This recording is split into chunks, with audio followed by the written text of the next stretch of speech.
Today, we are meeting with the Upper Bench Musketeers. Let me start by introducing today's host. He is a friend, at least he still takes my phone calls. He is the president of Finlandia Foundation New York Metropolitan Chapter and an instrumental and active chapter leader within Finlandia Foundation community. He is a sauna enthusiast, as we can probably say of many of us. But he has actually taken on an active position to advance proper sauna knowledge.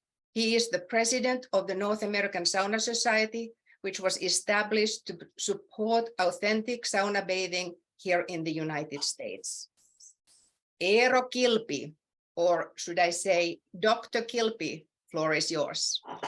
Thank you so much. Thanks, Anne-Marie. And obviously, we, the upper bench, the three of us, want to thank you thoroughly, heartfeltly, giving us this chance to talk about saunas and the quality of sauna in the United States at this point, or North America in general. So yes, I am the president of North American Sauna Society, besides being the running the Finlandia Foundation New York chapter. And just very briefly, I'm going to say at this introduction part that we established the North American Sauna Society in 2004. And the idea was that actually our mandate has not changed, but it hasn't gotten too much better either during the years. We were afraid 20 years ago that that people would not understand what the actual authentic sauna bathing is about, and we are a little bit there's a nice boom going on when it comes to sauna in the US, particularly right now. Why not also in Canada? But the idea of sauna bathing, authentic sauna bathing, is still a little blurred. That's how much I'm going to say at this point. Christopher, would you follow? Yes, my name is Christopher Rice, and I'm not Finnish, but I sometimes go by the nickname Risto. I like that shortening of Christopher.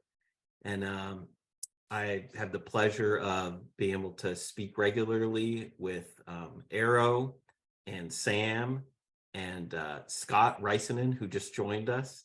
And I just enjoy sauna and geeking out with these guys.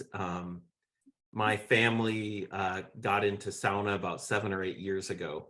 And we didn't understand the Finnish expression, or that there was really much to it. So it's been a pretty big adventure for us. Sam.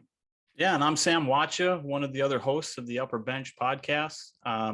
Been enjoying sauna for a number of years, and I'm an avid builder, designer, and anything and everything sauna. So when I met up with Risto and Eero and everybody else I've met through these last few years in sauna, it's great talking about just all the differences, but then again, all the similarities that we all share in our love for sauna. So yeah, love it. Love talking about it. So happy to be here. But and then we've brought a special guest with us today. So Christopher, myself, and Eero make up the Upper Bench podcast, and we've asked Scott here to join us today as kind of a little guest panelist. Scott, I'll let you introduce yourself. Hello, sorry I'm late. Yeah, I'm I guess lucky enough to enjoy sauna my entire life, kind of born into the practice. So I feel pretty lucky about that. As far as in addition to that, I have been working in the sauna industry for, I'd say, going on 20 years or so. So been selling and building, and then of course, like I said, using. So happy to be here today, and thanks for having me on, guys. And again, sorry I'm a little late. Better late than never. That is totally fine. Your timing is actually perfect. So before I'm going to tell about me a little, but before I do that, I'm just going to ask you guys a question. So why do we actually even want to talk about the quality of sauna. Like, is there something wrong with the quality of sauna in North America? What would you say? Well, I think that there's a lot of factors, which I'm sure we're going to get into, that qualifies what a good sauna is and what a bad sauna is. And there's just so many varieties out there currently too that, I think a lot of people don't know which way is up. So I do think that there is a problem, because when people don't know which way is up, that's going to be a problem for everybody as a whole. So I think we all need to get together and kind of put our heads together and see what we can do about making sauna a little bit more of a everyday household name. Yeah, and to kind of answer that question, because kind of the question behind the question is like, why not just let everyone enjoy the sauna they know, or the sauna they know? And of course, that's how it should be. If you enjoy something, no one should stop you from enjoying that. But there are kind of consequences to what our ideas are of sauna in the United States. Maybe not so much for the people here during sauna week, but for Americans in general. Before we discovered like the Finnish practice of sauna, I liked it okay. If we were at a hotel, I would want to kind of go in and warm up. That's all I knew. I knew don't put water on the rocks. I knew that much, because the signs always said that. But my wife, Julie, she didn't like it. So I would ask her, hey, do you want to go with me into the sauna? And she would be like, no, I don't really like that. It's uncomfortable. It's, it wasn't until we got into practicing it the Finnish way and discovering how much there was to it that she discovered she loves it. So that's kind of the consequences of if you have a poor expression of it and people don't know any better, there's a lot of people that come to the conclusion that I don't really like that. I don't like to sweat. It's just uncomfortable. I don't like that. Anything you want to add, Scott, there? Yeah, I guess for me, I feel, as I said before, pretty fortunate to be able to experience good sauna from the beginning. But I have been exposed to, a number of saunas that I certainly believe could be improved on. And I think some of the, I guess I look at that as perhaps a challenge for us all, is how do we improve that? There are so many ways to do that. And I think it's a tricky thing to navigate. I would also add that it's almost as if somebody new to sauna needs to really experience good sauna to really understand. I think that's perhaps, you could say that for a lot of things, a lot of perhaps foods that people have never tried it. Until you try the real authentic version of something, oftentimes you don't get it. That's so true. That's so true. So this was only a warm-up. So let's start talking about the quality of sauna. And before we start that, we just want to point out that we were asked to wear our sauna hats. So that's what we are doing right now. Risto is going to put his on. So we're like super fancy right now. Unfortunately, I'm not headed to sauna after this, or right after this, but hopefully soon. Actually, on Thursday, I will. So let me let's start by me. I'm actually going to start this thing almost exact the same way as year before. So I'm gonna tell about my first experience of sauna in the United States. So it was 1981 when I was 22 years old. I drove across the continent from New York to Los Angeles and up to Portland, Oregon. And I was living at a rental, obviously, for the summer, and we had it was like a townhouse with a central swimming pool, hot tub, and kind of a pool table inside, and there was this thing called sauna.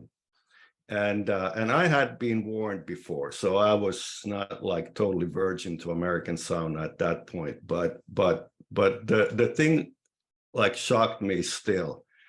It was there was a wall-to-wall carpet, something that was definitely not a sauna heater, like a radiator there, and obviously already then in the early 80s there was absolutely no water, and that thing, trust me, would have exploded if you threw some water to it. So it didn't even invite to do that. But anyway, so it something had been like totally lost in translation. Something had totally vanished, you know, in the process, because obviously as a Finnish person, I've been in the US for 25 years now, but you know, I've been sauna bathing for more than 60 years, and I thought that people would understand what a sauna is, but that's not the case.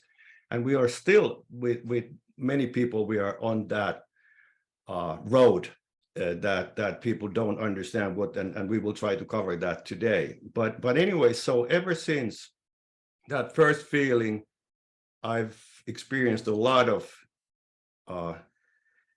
I would say I'm not going to use the word bad, but I'm going to use the word compromised saunas. So something is definitely missed, and something is still missing, and I will talk about that a little more later. But anyway, so hence when we moved to the US a little after, I was asked to join and as one of the founders of the North American Sauna Society, and we've been trying to bring that that Finnish style, not necessarily Finnish per se, but the Finnish style sauna bathing experience to the North American folks. Anyway, so that's how I felt, and that was my incentive to start working on this field. Risto, Christopher, you're going to tell us a little about, you know, your studies, what you've learned about sauna in North America, right? Yeah, and you guys can jump in, you know, anytime if I get something wrong, or, you know. But what I've gathered, what I've learned in my studies, coming from knowing nothing, I didn't even know sauna was from Finland at the beginning, where we were coming from. So it's kind of like there's kind of two stories about sauna in North America. The first one is from Finnish immigrants. So, you know, there was a large immigration of people from Finland in the late 1800s, early 1900s, and they tended to cluster together, as most, you know, a lot of immigrant populations do. They come to a certain area, say, hey, here's work, you know, we have some, you know, people that know your language, people that have, you know, have your food. We have a sauna here, you know, and they would populate, especially in areas that were kind of like Finland, northern Minnesota, Thunder Bay, the Great Lakes area, up in the upper peninsula of Michigan. And they brought their sauna culture with them. And that culture kind of stayed in those areas and was passed along to the people that lived near them. And that culture is still alive and well and vibrant. There's some great saunas, you know, on the shores of Superior, up in northern Minnesota. There's, you know, really good expressions of sauna that were nothing like the hotels and gyms I grew up with. And they had not just like the basics, but pretty, you know, it was pretty robust. But then there was a second kind of engagement with the idea of sauna or sauna that happened in the late 50s, in the early 60s. I'm going to share my screen real quick to kind of illustrate that. So can you guys see that? Not yet. Soon, I'm sure. Yeah, here we go. So this is this first right here. This is from Google, and it's showing the mentions of the word sauna in books in English. So you can see like the 40s, something starts to happen, and then the late 50s, and then after the 60s, it really starts to take off.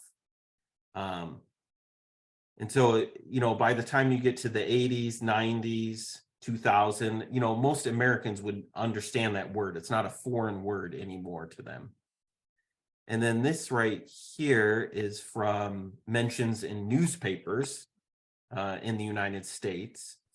And this is, you can see from the 1930s onward. And then the 60s, there's really a large uptick. And so you have lots of advertisements of saunas being sold, that type of thing. And then it starts to kind of taper off. You know, these days newspapers aren't that common, but it's tapering off even by the 80s, it's starting to come down a little bit. So, and then this is before we started thinking of it as sauna in North America, you might have seen the term vapor bath. That was common, or steam bath. They didn't even use the word sauna. And so you go look on Amazon for sauna and what are the best-selling items. They're remarkably similar to this vapor bath. And this is from the late 1800s. I think it is 1896. So it became really like well known in the US after the 60s, but not, and it started out pretty well. There's a gentleman named Cecil Ellis on the East Coast selling saunas, one of the early, and then Viking Sauna on the, Cecil Ellis was on the East Coast and Viking Sauna was on the West Coast. And this is back in the late 40s. And sauna then was a building outside. It was, you're throwing steam, you know, you have the bathing aspect. They even mentioned using vitas in the sauna. But slowly, it didn't take too long. It starts to, in the 60s and 70s, it starts to move indoors, in the basement. You start to lose a lot of the elements. And I think that's partially because there wasn't, the Finnish culture wasn't necessarily guiding that process along. People would just read about it in the newspapers. And it started to become like a status symbol, something you might find at a spa or a way to lose weight. You know, I heard it was healthy. And it just, because it didn't come from the cultural connection from those Finns up in the UP and in Minnesota and in Thunder Bay and all those areas, it wasn't able to really flourish, so that by the time we get into the 2000s, like, my family has no clue what sauna is. Hey, Christopher, can I interrupt you for a second? Yeah. I think we spoke about this before, and I guess you guys were being kind, but I sort of like blame, my own kind of people, because some or most of Finnish people are known to be not very good marketers. Yeah, and I think that there was kind of a, we didn't stand up back in the day. We just like accepted that the sauna as a phenomenon was changing. And again, I'm sure that we're going to discuss about this a little more soon. But before we do, I'm just going to say that for the audience, that there's this Q&A. Press on the Q&A if there's some questions you want to ask us, because we can't see you. We can't see your hands or anything else of you. So just type on the Q&A and we'll try to answer your questions as we go along. Sorry, Christopher. Well, and that's about the end of what I have. I think once it hit the newspapers, well, it was good for, like, you look at the graphs and that's pretty exciting and maybe good for sales if you're selling. It kind of was a little bit doomed, I think, at that point. It would have been really difficult to stop the momentum that happened once it became a fad. That's so very true. And again, coming back to the start of North American Sauna Society, that was the influx of infrared coming to the country. And now what are your feelings about the present day marketplace? how would you say that? Where do we stand right now, sauna-wise, Scott and Sam? Well, I think right now we're seeing a huge influx of new companies hitting the market ever since ever since the pandemic, and things have kind of loosened up a little bit. You're seeing a lot of people understanding the interest in sauna is rising, and people are trying to take advantage of that. And if they're doing so without being mindful, it can grossly erode the quality of product being out there, because when people are working with razor thin margins, are they going to worry about proper ventilation, or are they going to worry about how tall the sauna is, or where the bench placement is? They just want it to look like an advertisement on something that someone's going to sell, and that's unfortunate. So I think there are still some players in the space that are doing great things, and there are some big players in the space that could improve. Yeah, I agree with what Sam says. I would add that it seems that more people that maybe don't have a Finnish background are asking really good questions more recently than ever before. In my period of time of being involved in selling sauna, going back 20 years and moving forward, there was often this confusion when somebody would call and have a conversation about they would use terms like, I want a dry sauna or I want a wet sauna. And it would require clarification what they meant by that. And every person, it could mean different things. Whereas, and also going off of what Sam mentioned of, there were only a few players in the game 20 years ago, and only offering so many sauna heater options.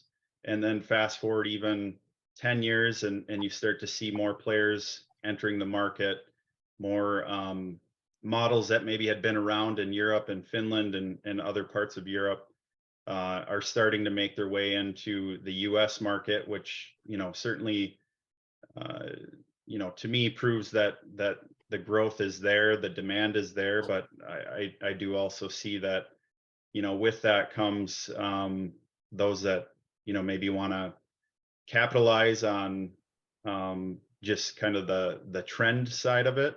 And we certainly always have room for improvement. Certainly. What would you, I'm curious from Sam and Scott especially, and then Eero too, you guys hear this more than I do, but what are people's motivations as they're, looking to buy a sauna? Are there a few common motivations? Yeah, I think right now the health benefit side of that argument is winning. I think a lot of people are hearing that there are positives, whatever those positives may be.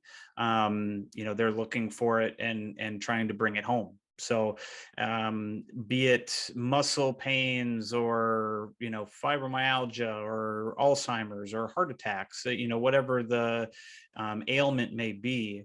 Right now, there are a lot of studies and a lot of advertising out there being done that are making some pretty wild claims.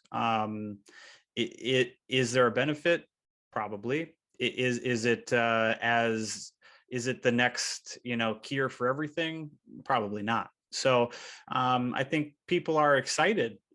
In most parts, they're excited about this new thing that they're going to introduce. They think it's going to bring wellness, and for a lot of them, I think they're right. It is going to bring a quality of life improvement, and it's going to bring some enjoyment, as well as physical and mental benefits. But a lot of people are getting into it with maybe that's not the best way to go about it, but I think going into it with a great positive outlook, saying, hey, this is going to help me, isn't the worst place to start.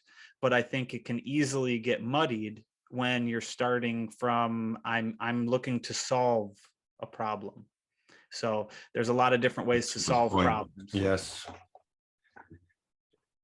Yeah, I would add and agree with Sam that health and wellness seems to be the number one reason that many people are asking or trending towards sauna. And I think part of that is helped by the studies that have come out in relation to the benefits of sauna, the different benefits that have been outlined in the different studies. But yeah, I would agree to some level that it can be a slippery slope depending on how that side of it is used to market to those that are interested. I certainly don't think it's the only thing or only reason someone should use sauna. But it certainly is a wonderful benefit. So let's start answering. Well, you've answered already some. You wrote some answers to those questions that we have here, but let's try to answer. Our dear friend Walker Angel asks us that what do we get wrong, and I try to start by answering that this is kind of, we go circles around the thing that many people do, compromises when they buy their first sauna, maybe their second sauna, even third sauna, I don't know. But like, how do they know that they're making compromises? Because it's an unfair comparison. I just checked, and we are not. I'm bringing obviously Finland a lot to this discussion, but it's not. This is not a Finnish phenomenon. Finnish people didn't invent sauna. We just kept doing that way longer than other people did, and then other people started coming along and started doing it also. But so back home in that home country, we have 160,000 lakes. If you count all the ponds also in the equation. So it's very easy to have a very nice sauna by a lake back home. And if you build yourself, say, an infrared room to your bedroom, obviously the experience is a little different than a sauna by a lake and with a fire pit and whatnot and birds singing and weather sometimes even back home is beautiful. But anyway, so the point is, and I want to hear your comments on this, that sauna bathing, first of all, it's a process. And I say this every time. It's hot, cold, rest, hydrate, repeat. So hot, cold, rest, hydrate, repeat. That's the sauna bathing process. And it has not changed. Most of the work I do is pro bono when it comes to North American Sauna Society. If I would get $1 every time I talk to a person who says that he read this article about or heard about this article about health benefits, and now he or she is gonna get a sauna where he or she is gonna stay 20 minutes inside the hot room once and done, for 4 times a week. So there's a misunderstanding already at the first phase. And then if we want to get a little closer, a little deeper, we're not going to talk about the sauna bathing process, but we are talking about but what's happening inside the hot room. In the hot room, it's and I spoke with our friend Glenn Auerbach about this. It's heat, steam, and ventilation. Heat, steam, and ventilation make the sauna bathing experience inside the hot room. And we know about the steam part, which is also called the löyly. It's non-existent in many parts of particularly in the US. What other questions do we have here? I'm seeing a lot of good questions actually, and I'm going to apologize ahead of time to people out there where we may not get to all of them, but there are some great questions being posed here. One that I wanted to just kind of take a shot at here is one by Mark. How much of the compromise do you think is related to societal norms? Kind of the example here he's giving is, maybe America is a little bit more reserved with, public nudity, family bathing, things like that.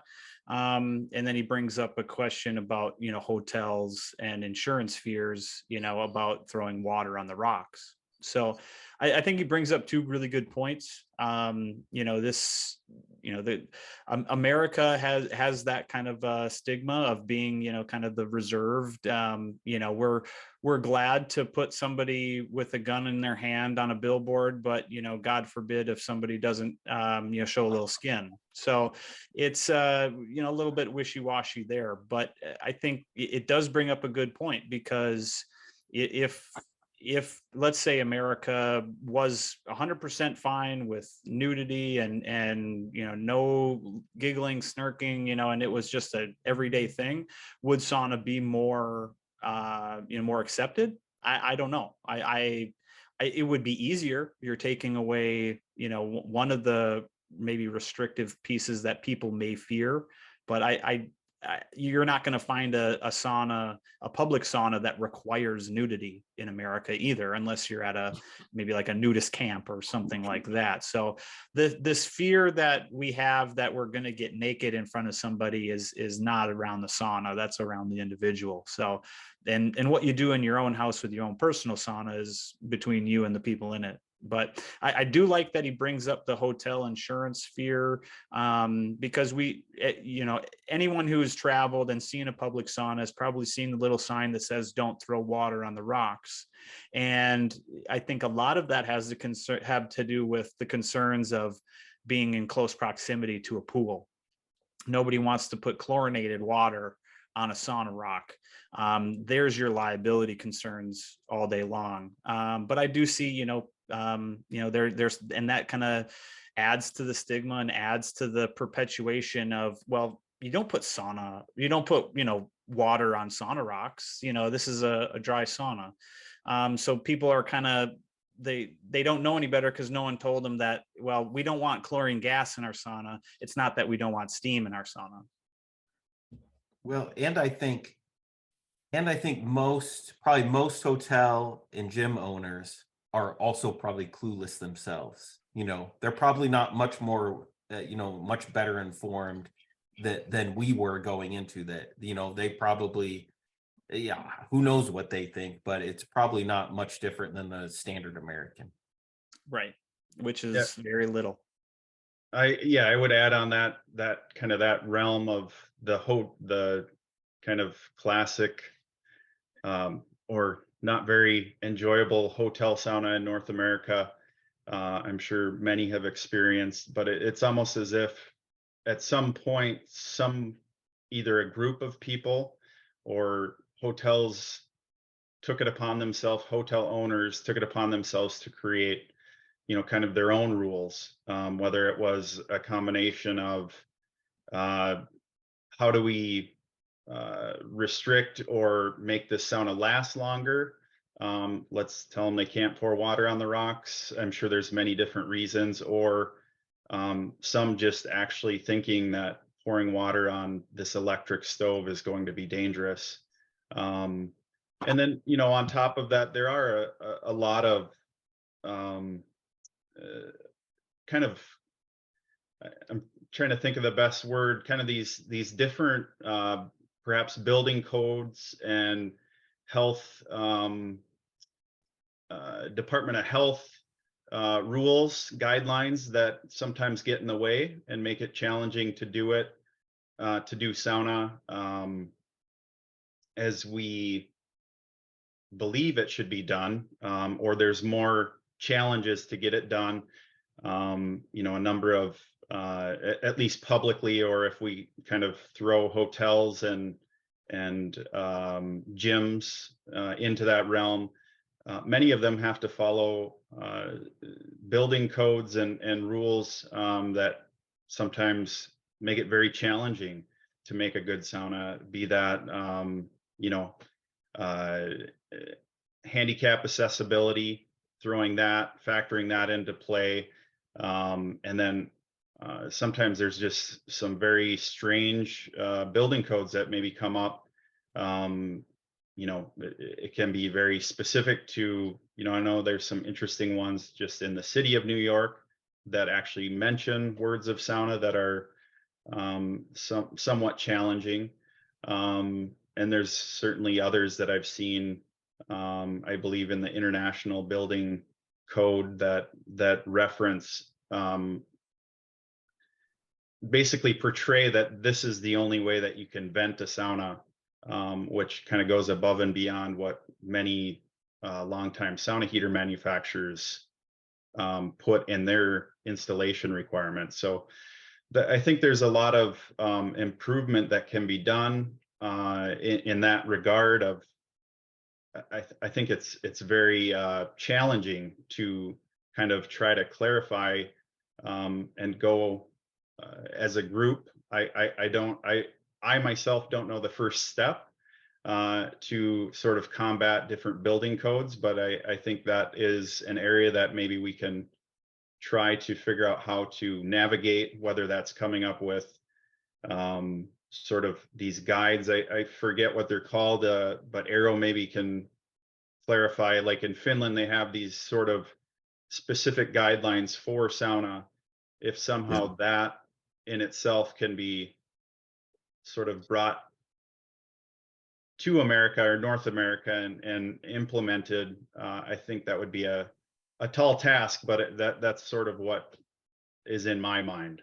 And even I know that this goes to a lot of people, this goes too deep, but even the UL 875 code, it was not designed by people who really understand sauna bathing, and there are people like our Risto, i.e. Christopher here, who's been involved with trying to change that, and then one day it will change. I'm just going to answer just one question here. Nancy's asking, when I use the word sauna bathing, am I talking about the actual washing in the sauna? The answer is no. I don't have a better word for it, but the sauna bathing process, it includes, and I did not mention this, but you take a shower, you're supposed to take a shower first before you start sauna bathing, or it depends, it's good manners. And when it comes to that, what Sam was talking about, chlorine, the chlorine in a public sauna is exactly the same reason why back home in Finland, many saunas actually ask you to go into the hot room naked, so that you don't bring that chlorine in your swim trunks inside the sauna.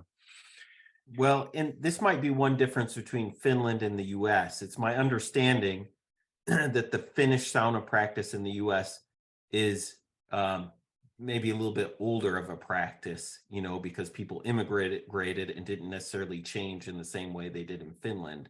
So I think still up in the UP, the washroom and the hot room, where it's more common for people to wash in the hot room. That's okay. Yeah, I understand. Yeah, and I always tell people, especially if they're building an outdoor sauna and they maybe haven't thought of it, I say you should maybe think about putting in a drain, because honestly, every sauna I've been in that you could literally put a bucket of water over your head right in the sauna and not have to worry about it has been a fun time. Kari here is asking about, from a European standpoint, there are quite a few technical constraints and different regulation concerning security issues, as example that what we have in Europe.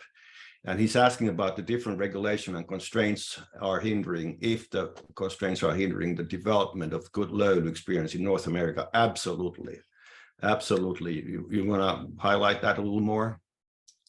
Yeah, I mean, even for those that don't know, one of the biggest differences between sauna in the Europe and sauna here in North America is the temperature is actually capped much lower in the US than in Europe, approximately by almost 40 degrees.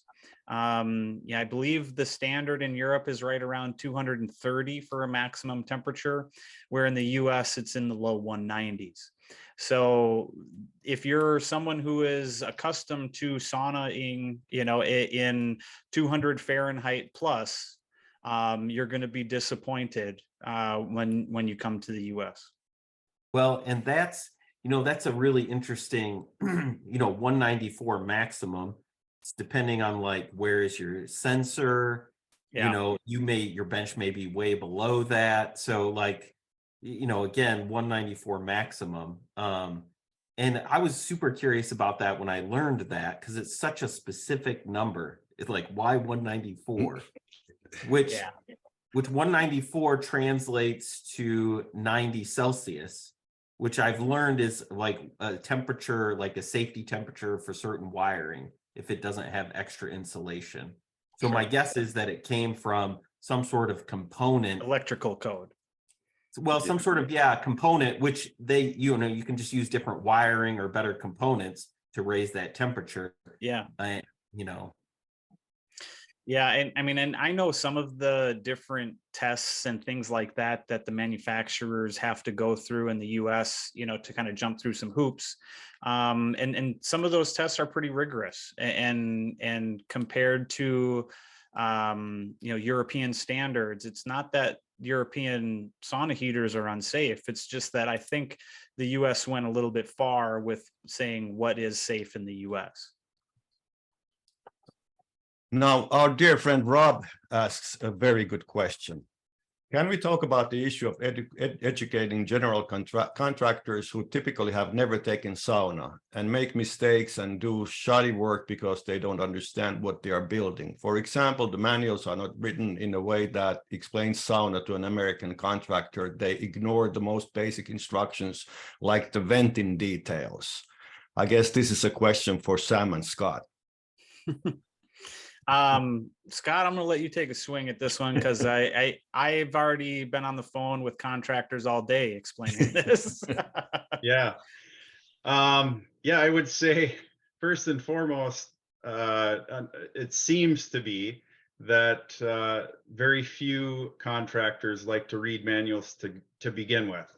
That in itself, I think, has its own challenges. But I certainly believe the manufacturers could make improvements. Sometimes I think they may have their hands tied in terms of the manual has to have certain language in it, and they maybe can't stray from certain things. But I'm trying to remember the other part of his question here. Bear with me. Can you still see it? I might Yeah, have. I had to flip over here. Sorry about that. I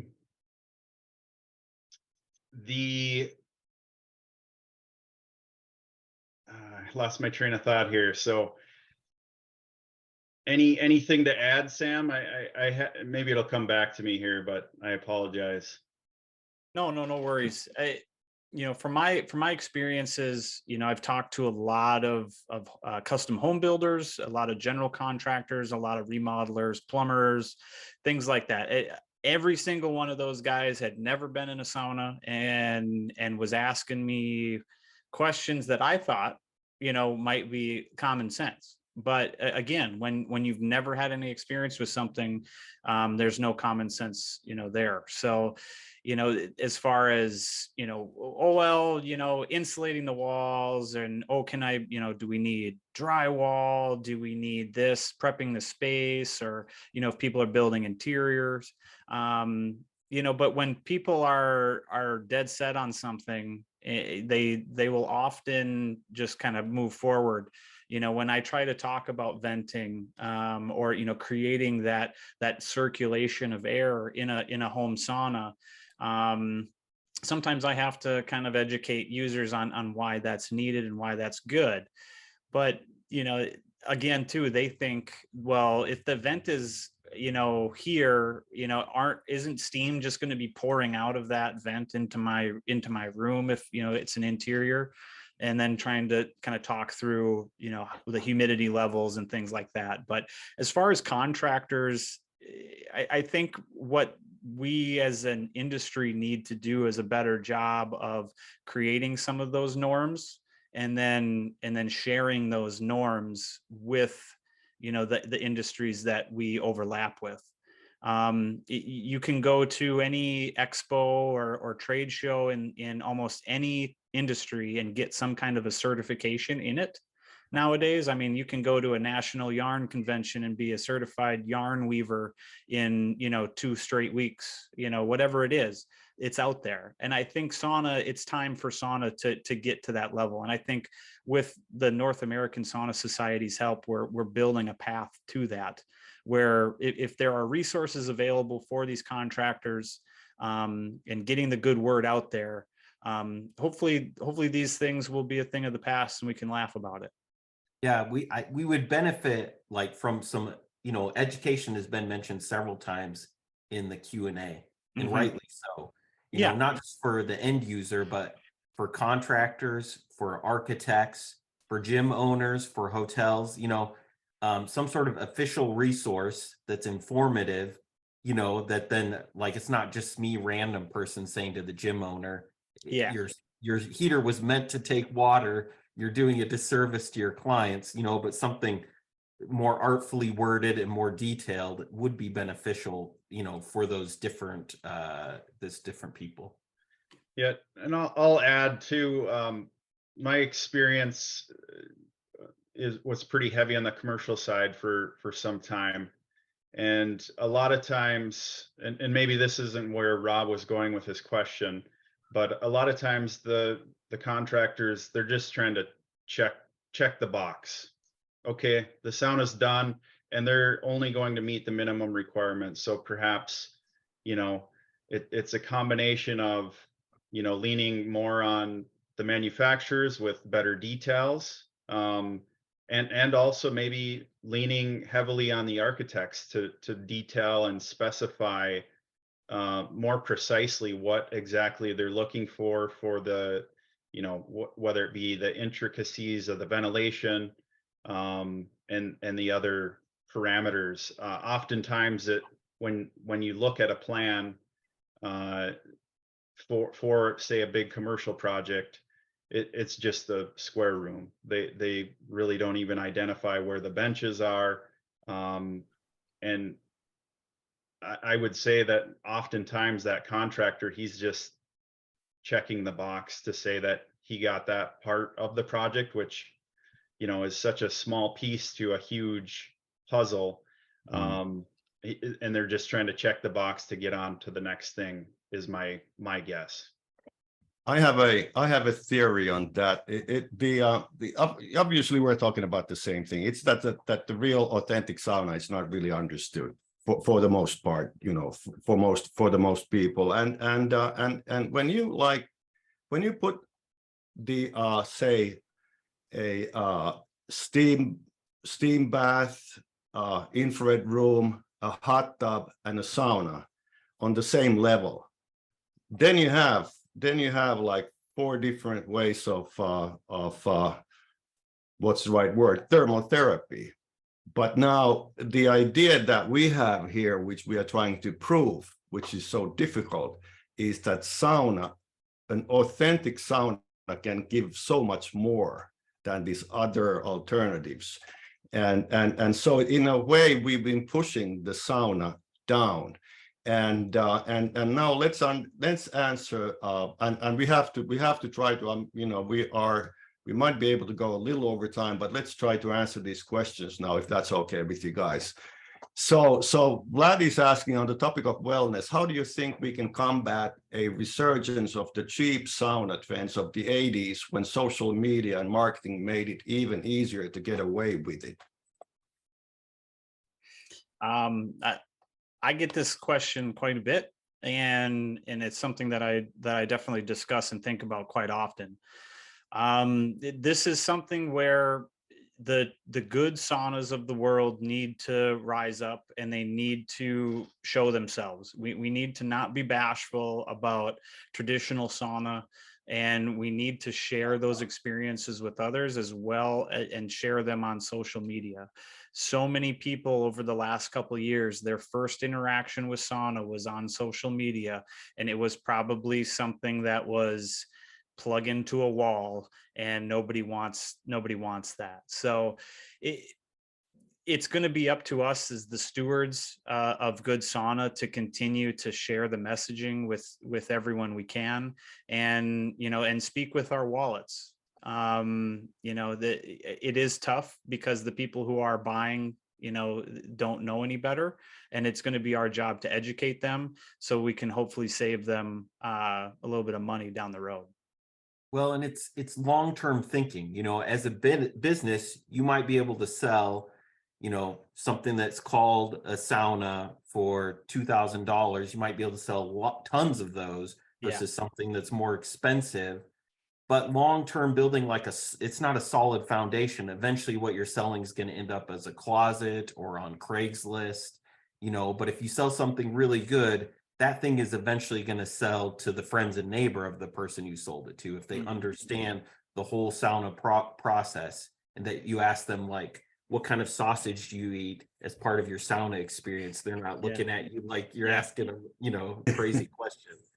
Yeah, because we need to get to a point where it's the sauna is commonplace, and a lot of these issues do clear themselves up. But if we don't kind of put some guardrails around it, it can get off the track real fast. So I think us doing our jobs to introduce people and be good stewards, you know, and you know, it's okay to interact with stuff that you see out there online too. Just, you know, make sure that you're being civil and respectful and polite, and you can disagree. You can definitely disagree with anything you've heard today. So, but don't be silent either. You know, if you don't vote, you can't complain about who won. I want to add what my friend Arno Minkkinen was asking there about, or suggesting that there would be a shower room, a picture of a Finnish lakeside. And I just want to say that one part of business that is driving where we are going are the spas, and there will be, and there are many great spas in the works in North America, and they will have fantastic scenery, so to speak, and at the court, at least as far as I know, somewhere there is a real Finnish style sauna always. So they do have all the, what I was mentioning before, the hot tubs and the infrared rooms and the whatnot, but at least there's supposed to be somewhere the real deal that you can enjoy also. And then our dear Frank, also my good friend Frank Dawson is asking, I would be interested in your ideas on frequency and procedure to clean and rejuvenate sauna, woodwork, benches and backen. And before I give this chance for you two guys who actually know what the answer is, that it's all boils down to me to a drain.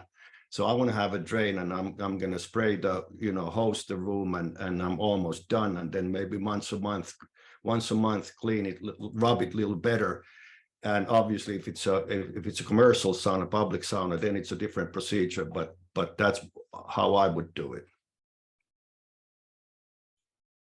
Yeah, I tell people, you know, a light soapy mixture, you know, a few drops of Dawn dish soap in a bucket of water with a bristle brush, you know, and go to town, and then take a, you know, some clean water over that and wipe it down again. You don't want any soap residue or anything like that on your benches, but the less chemicals you can introduce to the hot room, the better. And prevention is always going to be the best case. So sit on a towel or sit on some kind of barrier between you and the wood to preserve the life of that wood.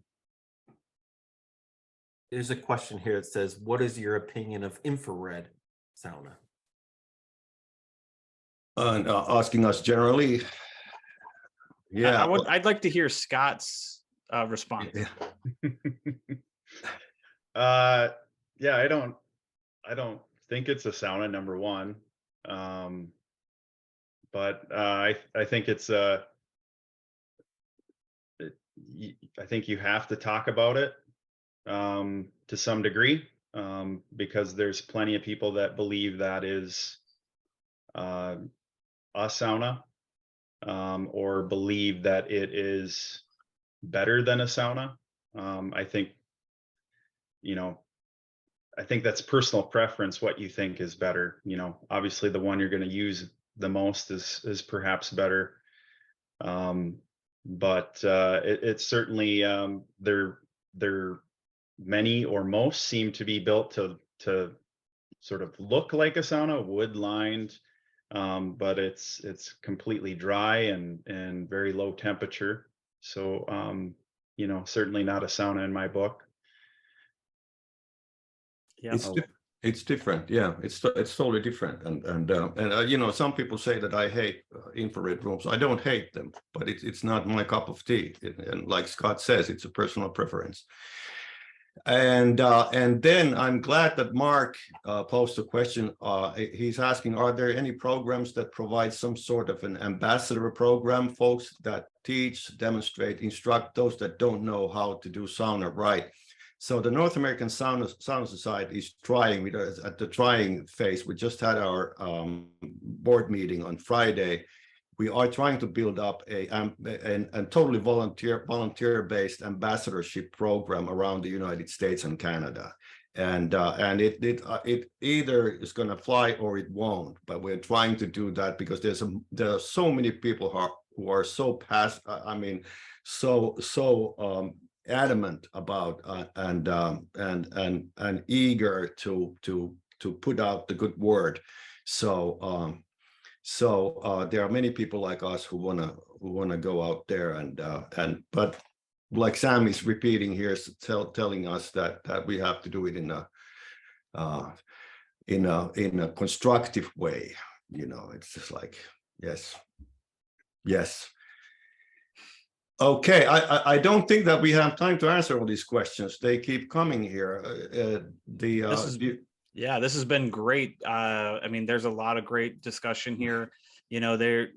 Some of these comments are great. I really am just thrilled that, we're all together here talking about sauna and being passionate about it. I think if we just continue this passion forward and continue meeting like this, by the time we get the 50th reunion of Sauna Week, hopefully we can laugh at these old videos with our dumb hats. But I love mine, Slava Ukraini, love it. So.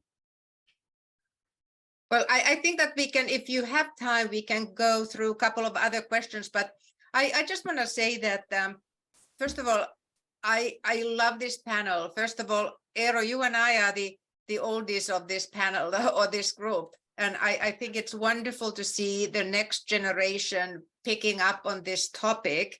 I think that's huge for us. And when we talk about the infrared sauna, let's not mention the word sauna in that context. I think in infrared room and our traditional sauna, they have a very different function, if you ask me. I don't know if I'm totally off the topic, but that's really how I feel about it. And then when you see signs for bad sauna, the bad doesn't mean bad, it means bad. It's in some foreign language. So I just saw Kath posted something on our sauna channel, and it said bad sauna, and I'm like, this doesn't mean bad sauna, it means bad. Bad stuga. Yes. Yeah, exactly. But us here in North America didn't know the difference, so. Yeah, exactly. And if you want to find something funny about American sauna, last year Ismo did a skit on sauna. He was sitting there and telling all about the carpeted floors in his apartment building sauna. I think that was really funny. So you can go and take a look at that. Kimo has a question here. He says, are you familiar with the law of Lulu? And he was wondering about the 7-foot height barrier that's used in most cases in the US. And he mentions a 7-foot threshold for commercial saunas. So we have a few things there.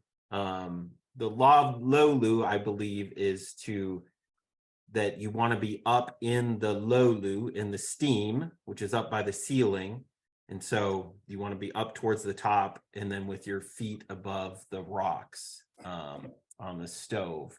And the 7-foot barrier for building, I think that's a convention, a pretty common convention in North America. I don't know where it came from. It's just what you find if you Google it. And people hold to that, dearly, but a sauna doesn't have to be 7 foot. It can be taller. Our family, we built a 10-foot tall sauna. in our hot room. And then, perhaps Sam and Scott can answer the 7-foot height for a commercial sauna. Is there a limit on that? Yeah, I would guess, I'm only guessing that the kind of that 7-foot realm is somewhat tied to UL. UL doesn't, there is a maximum which is not 7 feet, but 7 feet's kind of in the middle of what is often the minimum and the maximum for sauna heaters that are safety listed to UL 875, 8 feet being the maximum. And then the minimum size, it's somewhere in the 6 foot to 6.5, depending on the heater model. So I would guess a lot of that is tied to some of the interesting safety listing requirements, wherever those came from. I can only guess, but I'm guessing a lot of it is that 7-foot height is tied to that to some degree. And I also think it's loosely tied to shipping and availability of goods. Your standard framing 2x4 is 96 inches, which is 8 feet. So it's a heck of a lot easier to cut the ends off of it and have a 7-foot board rather than pay a 30 to 40% markup for a board that's only 2 feet longer. And shipping things that are over 8 feet long or 8 feet wide, the costs go up dramatically. Well, and when sauna moved into the basement, basements tend to have lower ceilings. So if you were a sauna manufacturer, you probably don't want to build a bunch of different sizes. So this is part of where the compromise maybe came in. As soon as it came indoors, and then now that you're selling a kit, they're probably shorter kits so that it can fit in a basement as well. Exactly.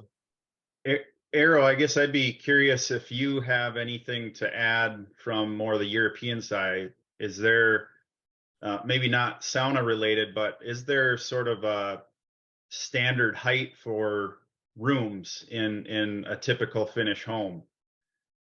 Not related to sauna, but that would maybe be another area. They used to be higher. They used to be taller back in the day, but now they're making them rooms are not that tall anymore. But when it comes to sauna, I don't actually know. I believe they tend to be higher than the 7 feet saunas, the kind of standard sauna back home. The problem is that we were talking about the law of Löyly and that stuff. The problem is that even back home, I think because they try to serve the international clientele, the benches happen to be sometimes way too low, even in Finland. And it's unbelievable, but we're sort of like taking a step back, even though we should go forward with that sauna bathing experience. Go ahead. Isn't it a little bit about the height of where the stove is and where the rocks are? Yeah, The steam is coming, so that especially Yeah. when you're sitting on a bench, your toes should never be cold. Yes, exactly. As Christopher was saying, your feet are supposed to be on the same level where the rocks are. Yeah. And then on the top bench, you need some sort of a height in terms of when you are sitting there. So I think that's one of the height factors. Yeah, and I usually recommend to people to go from the ceiling down instead of the floor up. If you go from the floor up, you might end up at 7 foot. But if you throw that out, you might end up building a 10-foot tall sauna. So, and I highly recommend that.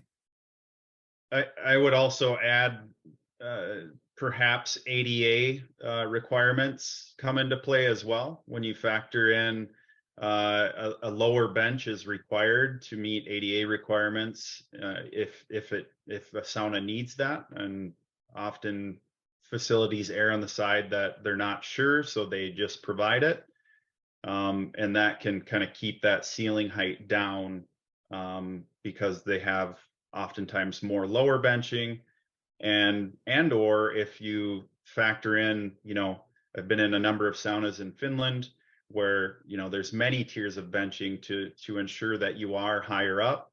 It becomes or can become difficult in North America, if you need to follow or meet certain ADA requirements with a turning radius. So all of a sudden that really impacts how many levels of benching you can have based on the space provided. So I would guess that too comes into play, keeping that ceiling height lower for those that maybe aren't able to get to higher benches. Well, and also, even if you don't have the ADA, if you shrink the sauna room, there's not much room to get up. You know, Correct. if you have a 5x5, that's Yep. a lot different than a big cabin outside. So Yep. I frequently have to talk to people about increasing the size of their sauna because people don't realize what it actually takes to move around and move and climb up. If you're constrained on a 3x3 box, yes, you can sit inside of a 3x3 box, but are you comfortable? You know, and what are you banging into when you're moving around? You know, more room the better. You can always you know, add another layer of bench or something like that, but if you don't have the room for it, you're stuck with what you got. It's up to Anne-Marie, but I'm just going to answer one question and then you'll decide whether we're going to go on or not. But there's this Petri who's asking or saying, I believe these new electric heaters, pillar heaters with high volume rocks, the most common temperature is around 150 to 180. Maybe wood-fired heaters, the temperature is higher. Do people in North America use too little water in their saunas? And I'm coming back to what I said before. You know, inside the sauna room, we have the heat, we have the steam, and we have the ventilation. And the steam in this case means the load, what we've been saying. So the answer is absolutely yes. People don't use enough water inside their saunas, but that's kind of a a smaller problem that we are facing, but that is a challenge. Mm-hmm. And to speak about the pillar heaters, I'm a big fan of some of the new heaters that are coming out to market with a lot more rock mass. I think that is really improving, you know, that steam generation and allowing kind of a more ambient air temperature in a sauna. I'm a kind of a fan of the exposed rocks. You know, me personally, I use a wood burning stove, but even on my wood stack, you know, I've started to kind of creep the sauna rocks up, you know, the stovepipe. More rocks, the better. I would say if you've got room for more rocks, they're always welcome because more heated rock mass, more steam, more surface area, I think is just going to add to the experience overall. yeah, and the more that I've gotten into sauna, the more I find myself wanting more steam. And I've seen that also for friends and family. They start out and they're like, oh, I don't like as much steam as you, but now I sauna with them and it's like, whoa, you know, like. Mm-hmm. We have 7 more questions in the queue. Let's not add any more questions. Let's go through those and just for everybody's so that you're aware, we will be posting this presentation and this discussion in our YouTube channel after the sauna week, so you will find it there.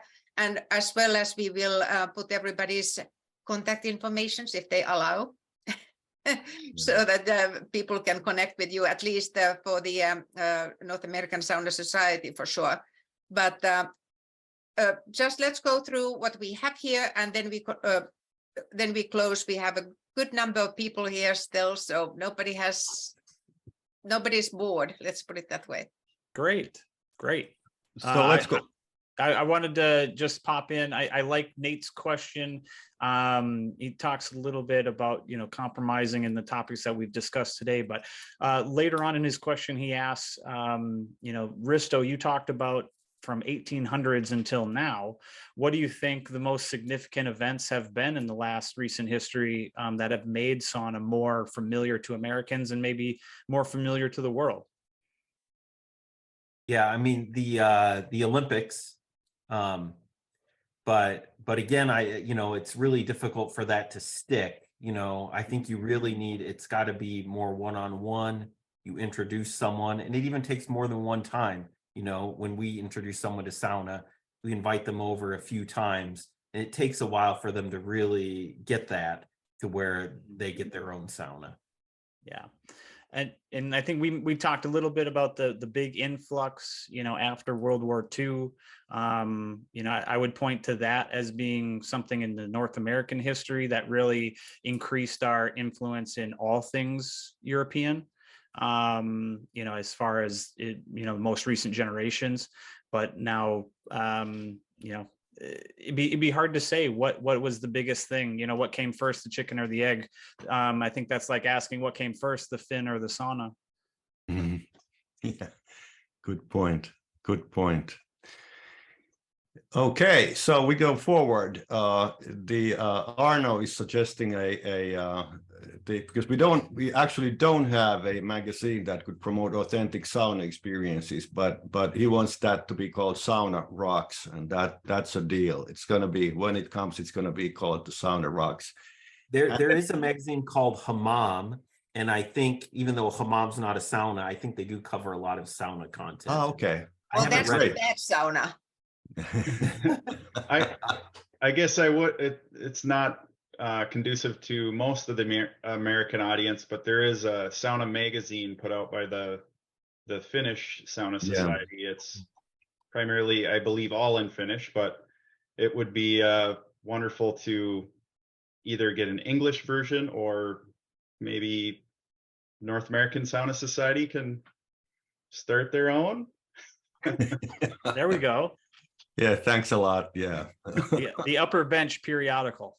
Yes, well, there you go. That is the answer. Okay, and there's a question for Scott.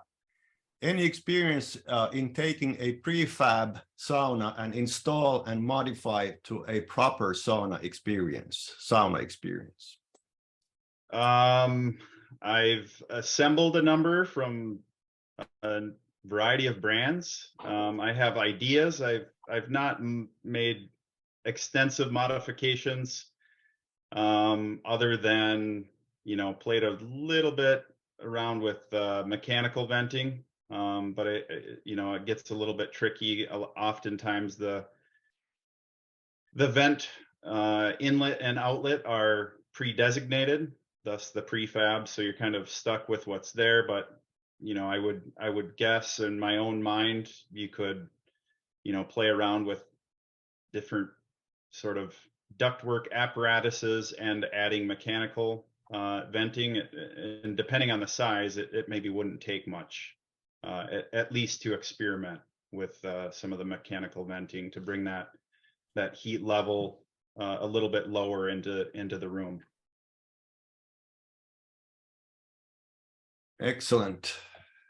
And then we have only a couple of here anymore. So Walker says, so the feet should be higher. Okay, we take that, and Walker is a specialist. We all know that, or some of us do know that he knows a lot about sauna technicalities.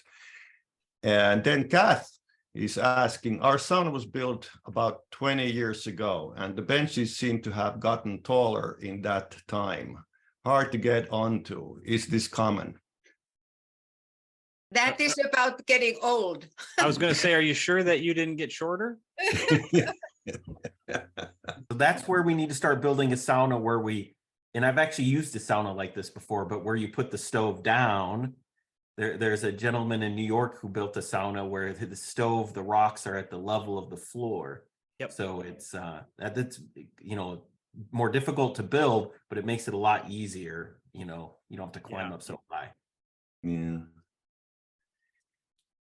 Okay, I think we've covered now the questions, and there's there's also the sauna.fi sauna lehti, which means sauna magazine.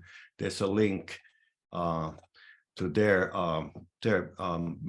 magazines. But anyway, so on my behalf, or actually I will thank once again Anne-Marie. Thank you so much. It's been a pleasure.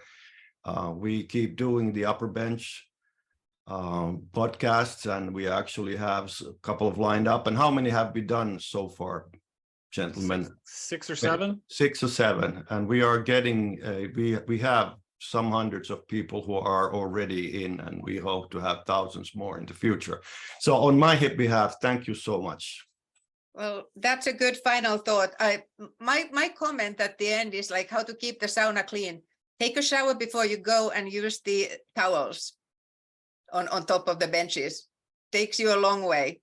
So just a practical manner. That's a good point. That's a good Yeah. point. Anyways, thank you guys. Any other final thoughts, final pitch that you want to take?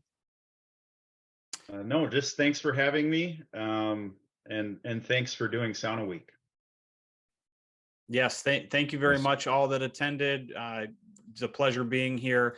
Feel free to reach out to us on any of our social media channels. We'd love to connect with you and keep the conversation going. Yep. Kiitos. Ole hyvä.